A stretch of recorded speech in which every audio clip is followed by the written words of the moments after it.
Very good morning to all of you. So in today's session we are going to discuss about the F test. As you all know that we have already discussed about the T test, chi-square test and Z test. So our today's topic is F test. Okay.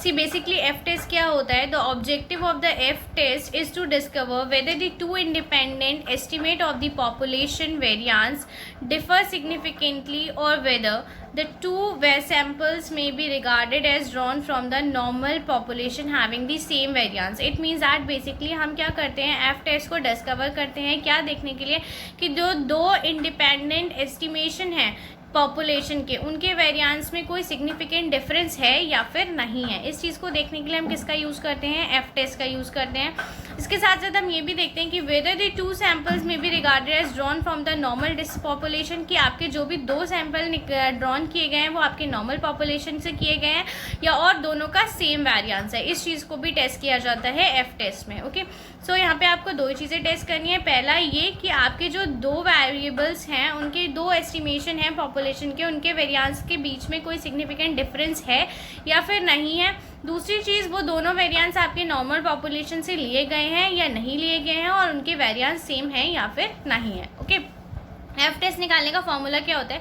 F test निकालने का formula होता है F is equals to S1 square upon S2 square. Okay, S1 और S2 कैसे calculate करेंगे? S1 is basically आपके ये samples हैं। S1 और S2 कैलकुलेट करने के लिए होता है sigma xi minus x bar का whole square divided by n minus one, and S2 square निकालने का फॉर्मूला होता है sigma x2 minus x2 bar का whole square divided by n2 minus one. यानी कि ये आपके दो सैम्पल्स हैं, एक बार आपने सैम्पल 1 का मीन निकाला है, एक बार आपने सैम्पल 2 का मीन निकाला है, एंड देन आपको उसको सब्ट्रैक्ट करके स्क्वायर कर दिया, और n आपको पता ही है n is basically a number of observation.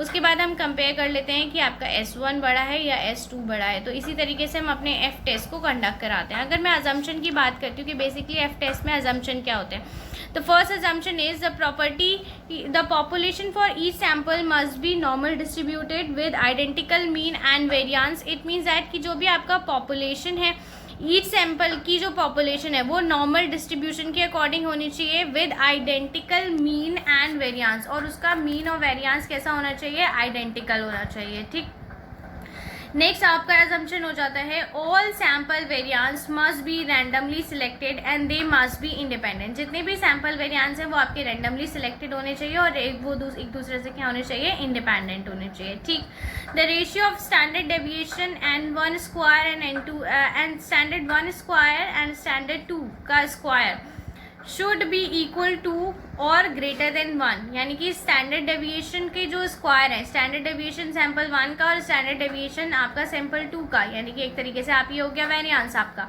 तो जो वेरिएंस होना चाहिए या तो वो 1 होना चाहिए या फिर वो 1 से ज़्यादा होना चाहिए, या तो इक्वल टू 1 होना चाहिए या फिर इक्वल टू या फिर ग्रेटर देन 1 होना चाहिए। ठीक है, right. Next is this the reason the large variance is divided by the small variance. This is the reason, आप इसे रीज़न बोल सकते हो। इसी की वजह से हम जो हमारा जो स्मॉल वेरिएंस होता है वो डिवाइड किया जाता है किससे? आपका लार्जर वेरिएंस से। ठीक है, जैसे हमने अभी ऊपर फॉर्मूला देखा था S1 square divided bye S2 square, तो ये क्या था? आपका वेरिएंस था।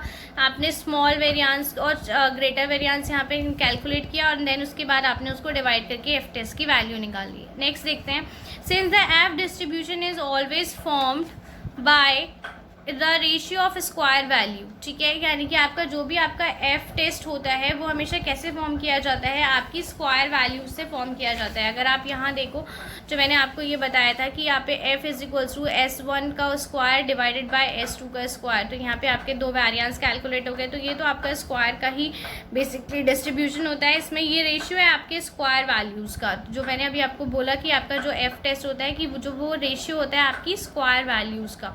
सो आप यहाँ से इस मेथड के थ्रू एफ टेस्ट की वैल्यू बहुत ही इजीली कैलकुलेट कर सकते हो। कोई भी प्रॉब्लम नहीं आएगी एफ टेस्ट की वैल्यू कैलकुलेट करने में। अगर ये हेल्प से बहुत इजीली एफ टेस्ट को कैलकुलेट कर सकते हो। मैंने आपको फॉर्मूला बता दिया, अजम्पशन बता दिया। आपके एग्जाम में कभी भी इसका क्वेश्चन आपको बहुत लॉन्ग में देखने को नहीं मिलेगा। इसका क्वेश्चन हमेशा बहुत ही शॉर्ट नोट में आता है या फिर सिर्फ फॉर्मूला पूछ लिया जाता है शॉर्ट नोट में।